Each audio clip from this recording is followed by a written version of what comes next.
우리가 지난주부터 데살로니가 전서 말씀을 살펴보고 있습니다. 데살로니가 교회는 이제 막 세워진 교회였어요. 그런데 바울은 이 교회를 제대로 돌보지 못하고 아덴까지 이제 피난을 가게 됩니다. 바울의 마음에는 큰 짐이 있었어요. 데살로니가 교회를 돌보지 못하고 이렇게 피신을 해야만 했던 그 상황이 무거운 짐으로 그 마음에 남아 있었던 것이죠. 그 바울의 마음의 크기에 대해서 이 3장 1절 5절을 보시면 참다 못하여 라는 단어를 쓰고 있어요. 그런 말을 사용하고 있어요. 참을 수 없는 아픔, 참을 수 없는 고통이 밀려왔던 것이죠. 그리고 3장 5절의 말씀을 보시면 바울의 마음을 힘겹게 하는 그 주제도 등장을 하고 있는데, 우리 5절 말씀 한번 다 같이 보겠습니다. 이러므로 나도 참다 못하여 너의 믿음을 알기 위하여 그를 보내었노니 혹 이 수고를 헛되게 할까 함이니. 아멘. 바울이 왜 이렇게 데살로니가 교회 성도들을 향하여 근심하고 있습니까? 왜 참지 못할 만큼 힘들어하고 있어요? 시험하는 자가 있기 때문이에요. 이 시험하는 자는 사단을 이야기하는 것인데, 이 사탄은 성도를 공격해서 신앙의 길에서 떠나게 만드는 그 역할을 충실히 감당하는 자입니다. 성도들을 계속 공격해서 신앙의 길에서 떠나게 만드는 거예요. 그런 공격이, 그 사단의 공격이 데살로니가 교회 성도들 안에 있었기 때문에 바울은 근심하고 걱정했던 거예요. 바울은 뭔가 조치가 필요하다 싶었습니다. 그래서 데살로니가 교회를 생각하며 두 가지 대안을 제시하고 또 그것을 실행하고 있는데, 첫 번째는 디모데를 파송하는 일이었어요. 그리고 두 번째는 그들을 위하여 기도하는 것이었습니다. 자, 먼저 디모데를 보냈다는 것은 당시 바울의 사역에 가장 중요한 사람을 파송한 거예요. 떠나보낸 거예요. 바울도 계속 복음을 전하는 사역을 하고 있고 여러 가지 사역들이 이어가고 있는데, 자신의 사역에 가장 필요한 사람을 지금 데살로니가 교회로 보낸 것입니다. 디모데는 누구입니까? 바울이 믿음으로 낳은 아들이지요. 그리고 3장 2절 말씀을 보시면 바울이 디모데를 소개하는 그 내용이 이렇게 나와 있습니다. 우리 형제 곧 그리스도의 복음을 전하는 하나님의 일꾼인 디모데. 먼저는 형제라고 얘기해요. 혈육처럼 가까운 존재다라고 얘기하는 거예요. 그렇죠? 그리고 하나님의 일꾼이다라고 소개하고 있습니다. 이 하나님의 일꾼을 원문을 직역해서 해석하면 하나님의 동역자라고 해석할 수가 있어요. 즉, 복음을 위해서 함께 수고한 동역자다라고 소개하고 있는 겁니다. 디모데는 갈수록 바울에게 중요한 사람으로 자라갑니다. 그런데 그런 사람을 떠나보내서, 내 사역에서 떠나보내서 데살로니가 교회를 돌보도록 한 것이에요. 없어서는 안 될 중요한 존재를 데살로니가 교회로 파송한 것입니다. 성도님들, 누구를 사랑한다라는 것은 마치 이와 같습니다. 내가 준비가 돼서 여력이 있어서 사랑하는 것이 아닙니다. 환경이 좀 나아져서 형편이 돼서 사랑하는 것이 아니에요. 디모데를 보내는 결정이 디모데가 없어도 그 일을 감당할 사람이 있기 때문에 보낸 것이 아닙니다. 가장 소중하기 때문에, 가장 소중한 것이기 때문에 그 일을 행한 것이죠. 사랑은 희생이 따릅니다. 여분의 것으로 사랑하는 것이 아니라 희생하면서 사랑하는 것입니다. 우리가 우리가 가진 것 중에 가장 좋은 것을 나눠주는 것, 그것이 사랑인 것이죠. 바울의 이 희생적 사랑의 결과가 어떤 결과를 낳았는지 한번 확인해 보도록 하겠습니다. 6절 말씀인데요. 우리 6절 말씀 한번 다 같이 보겠습니다.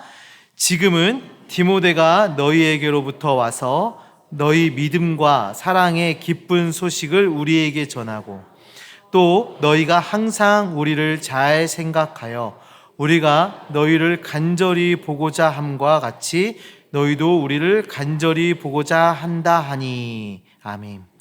기쁜 소식을 우리에게 전하고, 기쁜 소식을 디모데가 가지고 온 거예요. 여기에 나오는 이 기쁜 소식이라고 해석되어 있는 단어는 우리가 아주 잘 알고 있는 단어입니다. 다른 본문에서는 이 단어가 복음이라고 해석이 되어져 있어요. 복음. 이 단어가 복음으로 번역되지 않은 유일한 본문이 오늘 우리 방금 읽은 이 본문이거든요. 왜 바울은 이 기쁜 소식을 들은 것에 대해서 복음이라는 표현을 사용하고 있을까요? 사실 이런 표현 방식은 우리도 자주 사용하고 있는 표현 방식이기도 해요. 제가 한 10년 전쯤에 필리핀으로 단기 선교를 갔어요. 여름에 필리핀 단기 선교를 간 거예요. 엄청 덥더라고요. 습하고 덥고 너무 힘들었는데 저녁 식사할 때마다 그 선교사님께서 커피를 내려주셨습니다. 뜨거운 커피를 내려주셨어요. 이미 너무 덥고 힘들었는데 뜨거운 커피를 내려주시니까 맛있었거든요. 커피가 되게 좋은 커피였는데 먹을 때마다 마음이 뜨거워지는 것 같았습니다. 그러다가 한 3일째쯤 됐나? 그 선교사님께서 이 원두는 아이스로 드실 때 더 맛있습니다. 아이스로 드셔보시겠습니까? 하자마자 제가 감사합니다. 복음 같습니다. 라고 했어요. 감사합니다. 복음 같아요. 우리 종종 이런 표현들을 쓰거든요. 바울이 지금 그런 형식의 표현을 사용하고 있는 거예요.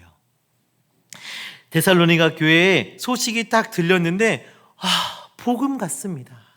왜 복음 같다고 그럴까요? 우리가 복음을 처음 들었을 때 어땠습니까? 우리가 예수 그리스도의 그 복음을 처음 들었을 때 우리 안에 기쁨이 넘치지 않았나요? 참을 수 없는 감격이 끌어오르죠. 이 기쁨을 어떻게 다 표현해야 될지 모를 정도의 그 기쁨이 밀려오는 것입니다. 지금 바울은요, 데살로니가 교회의 소식을 딱 들었는데 마치 우리가 복음을 처음 들었을 때 그 감격과 감동처럼 그 기쁨이 밀려오고 있었던 거예요. 바울에게 들려온 그 소식, 그 기쁜 소식은 무엇이었습니까? 데살로니가 교회 성도들이 믿음과 사랑이 가득하다라는 소식이에요. 그리고 바울이 그들을 보고 싶어 하는 것처럼 그들도 바울을 보고 싶어 한다라는 소식이었습니다. 바울은 마음이 어려웠을 겁니다. 그 성도들을 두고 떠나왔을 때 그 자리 같이 성도들과 같이 있던 많은 핍박자들이 봐봐, 너희들을 떠나고 바울은 한 번도 나타나지 않잖아. 너희들의 관심이 없는 거야. 너희들을 버린 거야. 라고 그렇게 공격을 했을 텐데 그 말을 듣고도 그런 공격을 받고도 바울을 보고 싶어 하는 거예요. 바울이 피난을 가야만 했던 그 이유를 충분히 이해하고 바울을 사랑하고 있었던 것입니다. 바울에게는 너무도 큰 기쁨의 소식이었던 것이죠. 성도님들, 바울은 아픔과 희생이 따르는데도 디모데를 데살로니가로 보냈습니다. 그랬더니 디모데는 기쁜 소식을 전해 주었습니다. 이것은 진짜 복음이 가지고 있는, 우리가 복음이라고 말하는 그 진짜 복음이 가지고 있는 구조를 잘 보여주고 있어요. 우리 하나님 아버지께서도 우리를 사랑해 주시기 위해서, 우리에게 그 사랑을 보여주시기 위해서 어떻게 하셨습니까? 가장 소중한 독생자 예수 그리스도를 우리에게 주신 거 아니겠습니까? 우리를 사랑하시기 위해서 가장 귀한 것을 내어주신 사랑. 하나님의 사랑의 이 모습이 우리에게도 있기를 소망합니다. 소중한 것을 내어주는 사랑, 진정한 기쁨을 얻는 주님의 백성들 되시기를 주님의 이름으로 축원합니다. 남의 아픔을 나의 아픔처럼 여기고 희생과 섬김으로 사랑을 공급해 주는 주님의 자녀들 되시기를 소망합니다. 자, 바울은 데살로니가 교회를 위해서 첫째 대안으로는 디모데를 파송했고 두 번째로는 그들을 위해서 기도했습니다. 디모데를 보내는 것으로 그치지 않았습니다. 디모데를 보내놓고 다 됐다, 해결했다 라고 생각하지 않았어요. 디모데는 훌륭한 일꾼이었어요. 사실 그 데살로니가 교회를 돌보는 일에 가장 적절한 대처를 한 거였습니다. 그럼에도 불구하고 바울은 하나님의 도우심과 하나님을 의지함이 없이는 되지 않는다라고 생각했던 것입니다. 그래서 하나님 앞에 그 문제를 가지고 나와 기도합니다. 이 모습은 우리에게 아주 중요한 신앙의 원리를 말해주고 있어요. 성도는 현실적이고 구체적인 삶을 살아가야 합니다. 그리고 동시에 하나님 앞에 나아가 기도하는 사람이 되셔야 합니다. 왜 기도해야 합니까? 하나님의 도움이 없이는 우리가 기대하는 일이 가능하지 않기 때문이에요. 디모데를 보내는 최고의 해결책을 제시했지만 하나님의 도움을 구하는 바울처럼 우리는 최선을 다해 계획하고 준비하고 훈련하고 열심을 다해 살아가지만 하나님의 도우심을 구하는 자세를 가지고 살아가야 한다라는 것입니다. 성도님들, 이런 말 들어보셨습니까? 요즘에 할 일이 너무 많아요. 저 너무 바빠요. 그래서 기도할 시간이 없어요. 들어보셨습니까? 너무 안타깝지만 혹시 이런 말씀을 해보신 적이 있습니까? 할 일이 너무 많고 너무 바빠서 기도할 시간이 없어요. 너무 안타까운 이야기예요. 이건 너무 안타까운 이야기예요. 할 일이 많으십니까? 요즘 너무 바쁘십니까? 그러면 할 일이 많은 만큼 더 기도하셔야 되고 바쁜 만큼 더 기도해야 되는 거예요. 우리가 열심히 살아가고 우리가 계획하고 준비하고 일하며 살아가지만 그것이 가능케 되는 이유는 하나님이 역사하시기 때문이거든요. 그 하나님을 의지하며 기도로 나아가야 하는 것입니다. 우리에게 가장 큰 도움이 어디에서 옵니까? 시편 121편 1절에서 2절입니다. 우리 함께 고백하겠습니다. 내가 산을 향하여 눈을 들리라. 나의 도움이 어디서 올까? 나의 도움은 천지를 지으신 여호와에게서로다. 아멘. 천지를 지으신 여호와에게서로다. 하나님이 우리의 도움이십니다. 하나님이 우리의 소망이 되십니다. 그 하나님 앞에 나아가 기도하는 주님의 자녀들 되시길 바랍니다. 우리 앞에 문제가 있습니까? 당장 해결해야 될 어려움이 있으신가요? 그 문제들을 가지고 어떤 구체적인 해결 방법을 찾으셨습니까? 내 경험과 내가 가지고 있는 그 지혜로 해결책을 찾아내셨습니까? 거기에 머물러 계시지 마시고 하나님 앞에 나아가 기도하시기 바랍니다. 그 확실한 방법이 완전하게 이루어지기 위해서는 하나님의 도우심이 필요합니다. 그것으로 진정한 기쁨을 누리기 위해서는 하나님의 역사하심이 필요한 것입니다. 기도의 문을 여세요. 기도의 자리에 나오시기 바랍니다. 우리 새순의 모든 성도님들이 기도의 능력을 경험하길 주님의 이름으로 축원합니다. 바울이 데살로니가 교회에 디모데를 보낼 뿐 아니라 그들을 위해서 기도합니다. 그렇죠? 그 기도의 과정을 한번 살펴보도록 할 텐데요. 우리 9절 말씀을 한번 다 같이 보도록 하겠습니다. 우리가 우리 하나님 앞에서 너희로 말미암아 모든 기쁨으로 기뻐하니 너희를 위하여 능히 어떠한 감사로 하나님께 보답할까. 아멘. 우리가 앞에서도 확인했지만 그 디모데는 데살로니가 교회에 가서 좋은 소식을 가지고 왔습니다. 기쁜 소식을 가지고 왔어요. 바울은 그 소식을 듣고 정말 기뻐했습니다. 어느 정도로 기뻐했어요? 복음이라고 부를 만큼 기뻐했어요. 그렇죠? 엄청 기뻐했는데 그렇게 기쁨에 빠져있던 바울이 무엇을 합니까? 기쁨을 마음에만 간직하고 있지 않고 하나님 앞에 가지고 나와 감사의 기도를 합니다. 감사의 기도. 그 일이 하나님께서 행하신 일임을 인정하고 하나님께 감사함으로 나아가고 있는 것입니다. 성도님들, 참 우리는 감사할 것이 많은 시대를 살아가고 있어요. 그런데 감사보다 불평이 더 많은 시대를 살아가고 있습니다. 얼마나 감사할 것이 많습니까? 그런데 얼마나 불평을 많이 하고 살아가고 있나요? 우리가 이런 시대를 살아갈수록 기쁨을 감사의 제목으로 바꾸는 그런 신앙생활을 해가야 합니다. 자, 그럼 기쁨이 감사로 변했습니다. 그리고 이 감사는 또 다른 모습으로 바뀌어가고 있는데 우리 10절 말씀을 한번 보도록 하겠습니다. 10절입니다. 주야로 심히 간구함은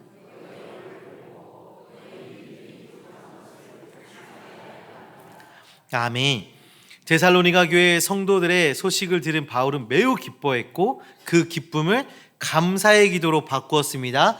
그리고 바울은 다시 데살로니가 성도들을 위한 간구를 하고 있습니다. 이것은 우리에게 아주 중요한 기도의 모습을 보여주고 있어요.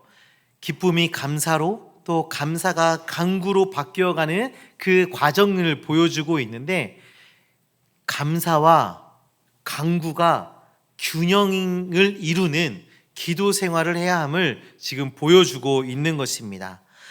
하나님께 감사의 고백을 하고 계십니까? 더 많은 감사를 하시길 바랍니다. 하나님께 우리의 소원과 간구를 아뢰기 전에 하나님이 하신 일로 인한 감사가 나와야 하는 것입니다. 하나님은 어떤 분이십니까? 하나님은 어떤 분이신지 우리가 이 시간 함께 고백하길 원하는데요. 시편 18편 2절입니다. 우리의 고백으로 함께 고백하겠습니다. 여호와는 나의 반석이시요 나의 요새시요 나를 건지시는 이시요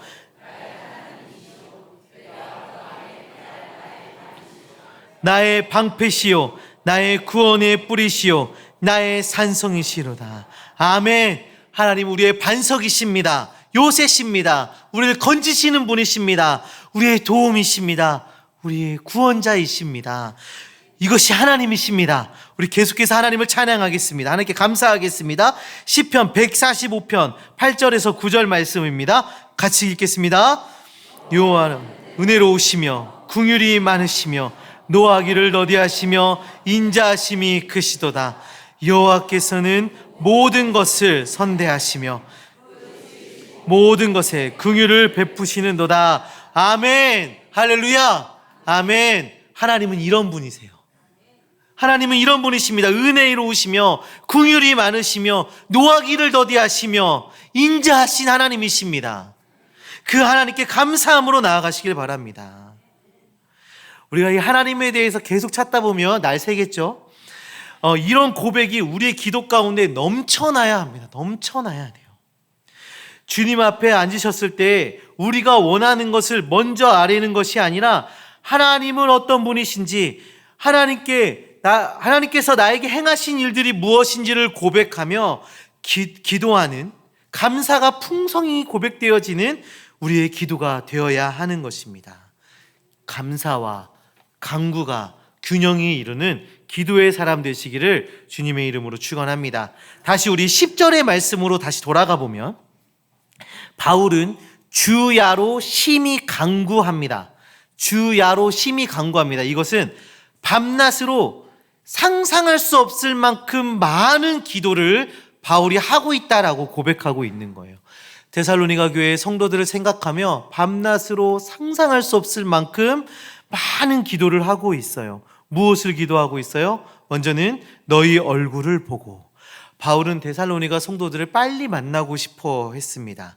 편지로도 격려할 수 있고 위로할 수 있지만 직접 만나고 싶어 하는 거예요. 직접 만나서 위로하고 싶은 거예요. 자, 그리고 너의 믿음이 부족한 것을 보충하게 하려 함이라. 데살로니가 교회는 이제 막 믿음이 생기기 시작한 성도들의 공동체였어요. 교회가 이제 막 세워진 그런 갓 생겨진 어린 그런 교회죠. 말씀의 가르침이 필요했어요. 그것을 채워주기를 원하고 있었던 것입니다. 성도님들, 이 주제는요, 성경을 전체를 지배하는 아주 중요한 주제 중에 하나입니다. 어떤 이들은 말하죠. 어쨌든 저 사람은 예수님을 믿으니까 되지 않았습니까? 예수님을 믿어서 구원 받았으니까 이제 지옥에 가지 않고 천국에 가게 됐으니까 그럼 되지 않았나요? 네, 맞습니다.